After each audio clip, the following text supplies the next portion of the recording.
to a motherfucker who's on the inside. Cabot's doing a job and take a big fat guess who he wants on his team. Better not be some kind of Freddy joke, man. Hey, this ain't no joke, man. I'm in there, up his ass. Nice guy called me the other day, says Joe wants to meet me. Says I should just wait by the phone, so after waiting 3 fucking days by the goddamn phone, he calls me last night. Says he'll pick me up in 15 minutes. Who picked you up? Nice guy. Now we get to the bar, Smoky Pete's in Gardena, and I meet Joe and a guy named Mr. White. It's a phony name. I'm Mr. Orange. Mr. Orange? Mr. Orange. Okay, Mr. Orange. You ever seen this motherfucker before? Oh, Mr. White? Yes, Mr. Orange. Mr. White. Nah, he ain't familiar. He's not one of Cabot's soldiers either. He's got to be from out of town. Joe knows him real good, though. How can you tell? Oh, the way they talk to each other. You can tell they're buddies. Do you talk? Who, me and Joe? Mr. White. A little. About what? Brewers. Milwaukee Brewers? Mm-hmm. Apparently they won the night before. He made a killing off them. Now this is sweet, man, because if this crook's a Brewers fan, his ass has got to be from Wisconsin. And I will bet you everything from a Diddy-the-I Joe to a damned if I know that in Milwaukee they got a sheet on this Mr. White motherfucker's ass. So what I want you to do is go through the mugs of all the guys from old Milwaukee with a history of armed robbery. Put a name to the face. Nice work. Thanks, my man.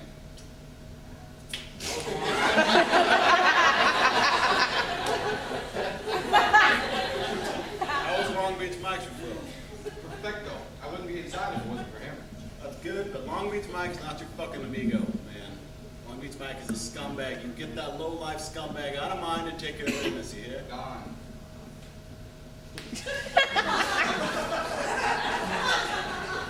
Use a commode story? It's a commode story. It's a scene, man. Memorize it. What? Look, man, an undercover cop, it's got to be Marlon Brando.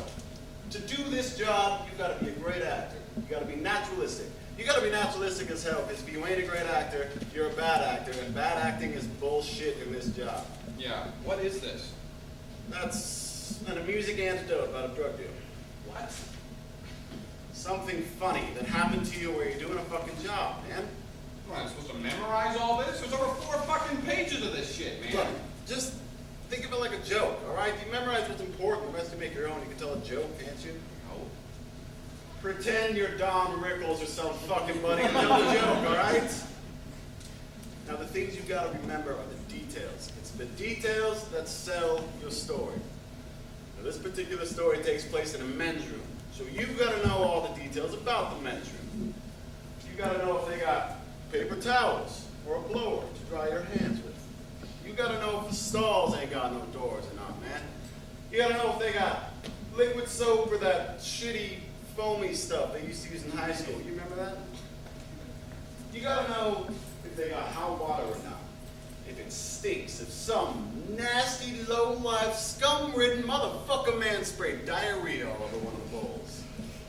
You gotta know everything there is to know about this commode. So what you gotta do, man, is take all them details and make them your own. And while you're doing that, you gotta remember that this story is about you and how you perceive the events that went down. The only way to do that, my brother, keep saying it and saying it and saying it and saying it and saying it.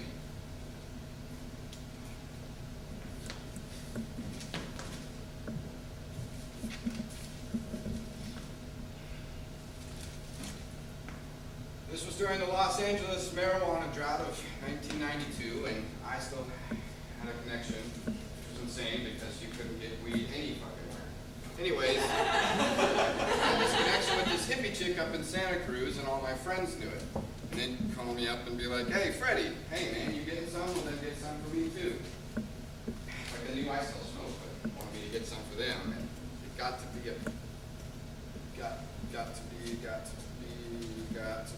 every time I bought some weed, I was buying for 4 or 5 different fucking people. Finally, I said, fuck this shit. I'm making this bitch rich. I mean, she didn't even have to do jack shit. She didn't even have to meet these people. I was doing all the work. And this is where it got to be a major fucking pain in the ass. People calling me all the fucking time. I mean, I couldn't even rent a DVD without 4 or 5 fucking people calling me. "Oh, hey, Freddie, hey man, you getting something?" Motherfucker!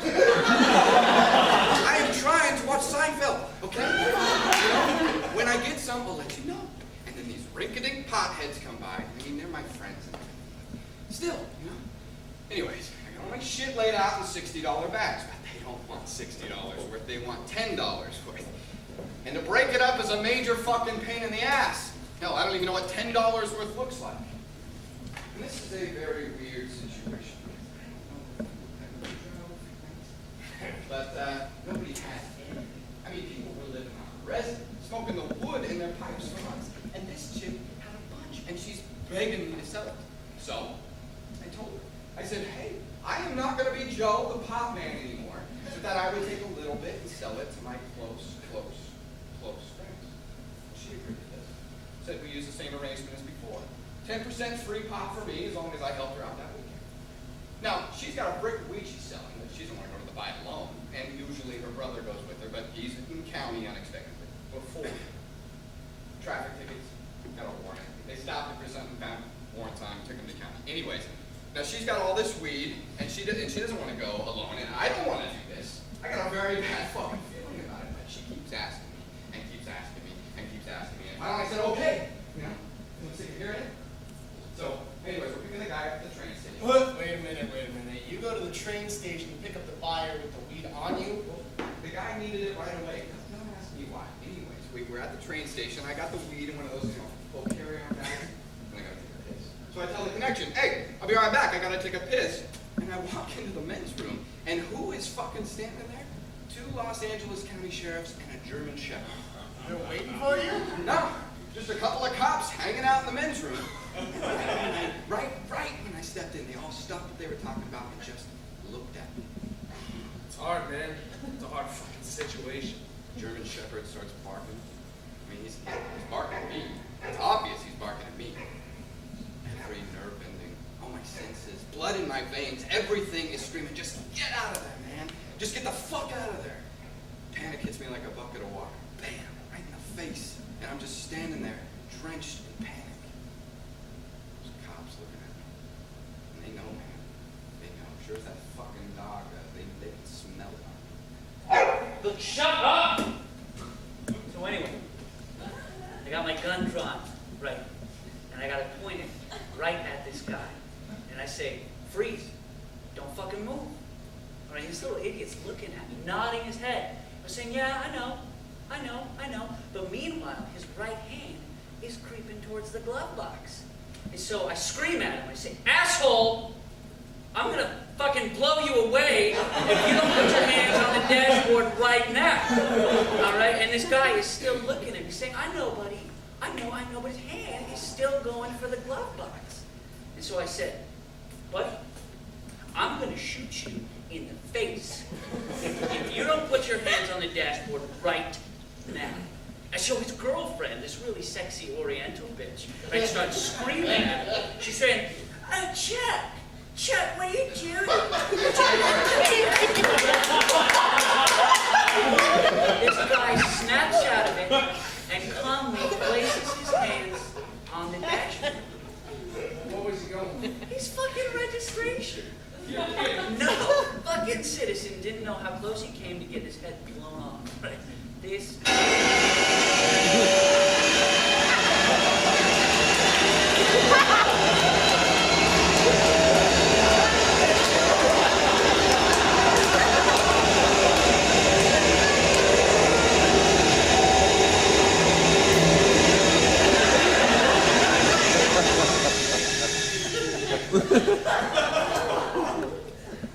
Stupid fucking citizen. You know how to handle that situation. Just shit your pants, dive in, and swim. Tell me more about Cabot. I don't know, he's a cool guy. Huh? He's funny. He's a funny guy. You know the Fantastic Four? Oh yeah, that invisible bitch on the flame on. Thing. Motherfucker looks just like the Thing.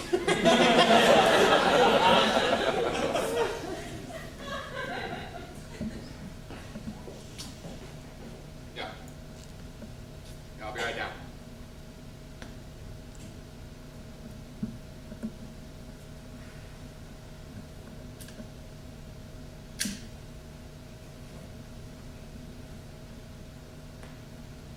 Hey, pussy out on me now. They don't shit. You're gonna be alright. You are fucking Loretta. You will believe every fucking word because you are super cool. Bitch, there's certain rules and regulations you gotta follow when we're doing the nasty. And she said, oh, fuck the rules. I said, bitch, if they had holes, I'd be fucking there. Thank you. You guys like to tell jokes. Giggle, kid around, huh? Giggling like a bunch of young broads in the schoolyard. Now let me tell a joke. 5 guys sitting in a bullpen at San Quentin wondering how the fuck they got there. What we do wrong? What should have we done? What didn't we do? Yabba dabba fucking do. It's my fault, it's your fault, it's his fault. All that bullshit. Finally, someone comes up with the idea, wait a minute. Well, we were planning this caper. All we did was sit around and tell fucking jokes. Got the message? Well, I don't mean to holler at you. When this caper's over, and I'm sure it'll be a successful one, well, we'll all get down to Hawaii and all roar and laugh at all. You'll find me a different character around here. Right now, it's a matter of business. Now, with the exception of Eddie, myself, who you already know, we'll all be using aliases on this job. Under no circumstances do I want any one of you to refer to each other by your Christian names. I don't want any talk about yourselves personally. That includes where you've been, your wife's name, where you might have done time, or some bank maybe you robbed in St. Petersburg. All I want you to talk about, if you have to, is what you're gonna do.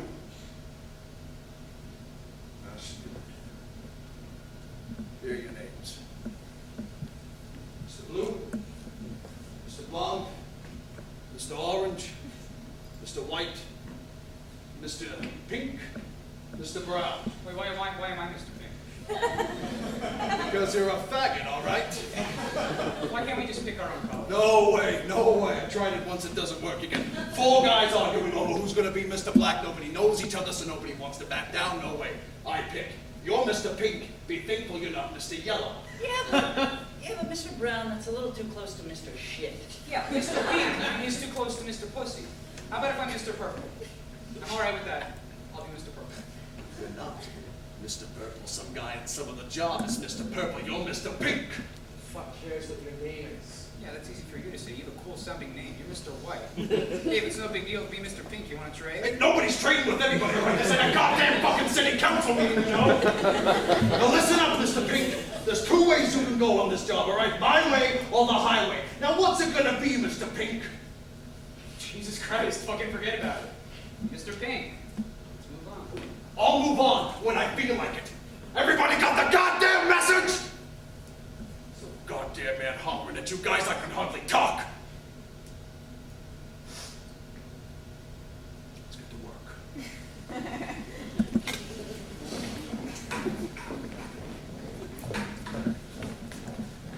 Right. To go over it. Where are you?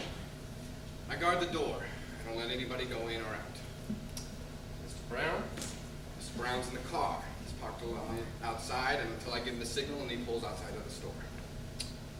Mr. Blonde, Mr. Blue. Crowd control. They handle the customers and the employees. Myself and Mr. Pink. You two take the manager into the back and make him give you the diamonds. We're there for those stones, period. Because no display cases are being fucked with, no alarm should go off. We're out of there in 2 minutes flat, not a second longer. Hey, but what happens if the manager won't give you the diamonds? Well, when you're dealing with a place like this, they're short of the ass. So, they're not supposed to give you any resistance whatsoever. Now, if you get a customer or an employee who thinks they're fucking John McClane, you take the butt of your gun, and you smash their nose in. Drops him right to the floor. Blood squirts out his nose, everybody jumps. Nobody says shit after that.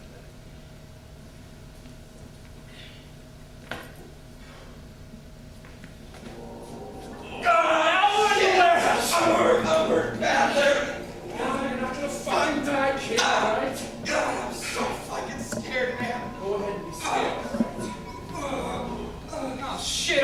flat tag. Just that. What are we gonna do, man? We can't take you to a hospital. He's gonna die. You beat that fucking prick long enough until you started the goddamn Chicago fire. Now that doesn't necessarily make it fucking so. Come on, man, think.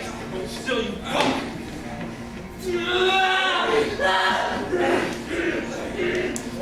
Hey, Blondie, you stay here, babysit these two, white and pink. Take a card each. I'll follow.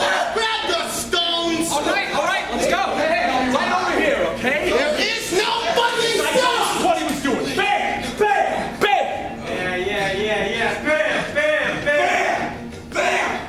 Bam!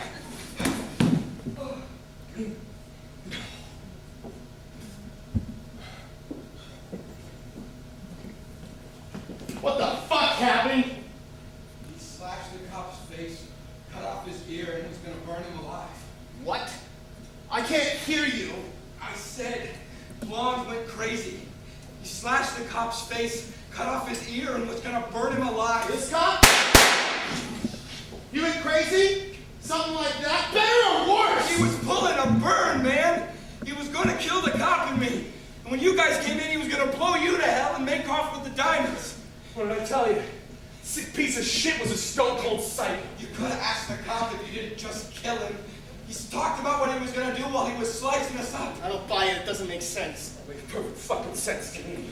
You weren't there during the job, and you didn't see how he acted. We did. Oh, he's right about the ear. It's been hacked off. Let me just say this out loud so I can get it straight in my head. You're telling me that Mr. Blonde was going to kill you, and then when we got back, he was going to kill us, grab the bag of diamonds, and make a run for it. I'm right about that, right? That's your story? That's correct? I swear on my mother's eternal soul, that is what happened. The man you just killed just got released from prison. He was caught at a company warehouse full of hot items. He couldn't fucking walked. All he had to do was say, my dad's in, but he didn't. He kept his fucking mouth shut and he did his fucking time, and he did it like a man. He did 4 years for us. So, Mr. Orange, you're telling me that my very good friend who did 4 years for my father, who in 4 years didn't make a fucking deal no matter what they dangled in front of him?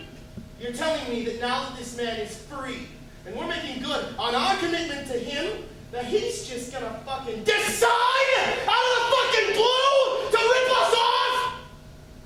Why don't you tell me what really happened? What the hell for? Just be more bullshit. This man set us up. Daddy, I'm really sorry. I don't know what the hell's going on. Eddie, I do. What the fuck are you talking This about? lumber shit's working with the LAPD, Joe. I have no idea what you're talking about. Joe, I don't know what you think you know, but you're wrong. Like hell I am. Joe, trust me on this, okay? Now, I know this man. He wouldn't do that. Now, I understand. You're hot. You're super fucking pissed. We're all real emotional. But you're barking up the wrong tree. He's a good kid. He wouldn't do that. This cocksucker took out the cops and had Mr. Brown and Mr. Blue killed. Mr. Blue's dead? Dead as still. How do you know all this? It's the only one I wasn't 100% on. I should have my fucking head examined going ahead when I wasn't 100%. What, that's your proof? You don't need proof when you have instinct. I knew it before, but no more. You got your fucking mind? Joe, you're about to make a terrible mistake, and I'm not about to let you make it. Come on, guys. Nobody wants this. We're supposed to be fucking professionals. Come on, it's been a long time, quite a lot of jobs. There's no need for this, man. Just put the fucking gun down and settle this with a fucking conversation. Joe, you kill that man, you die next. I repeat, you kill that man, you die next. Hey, we've been friends for a long time, and you respect my dad, and I respect you, but I will put fucking bullets through your heart. You put that gun down now. God damn you, Joe, don't make me do this! Stop pointing that fucking gun at my dad!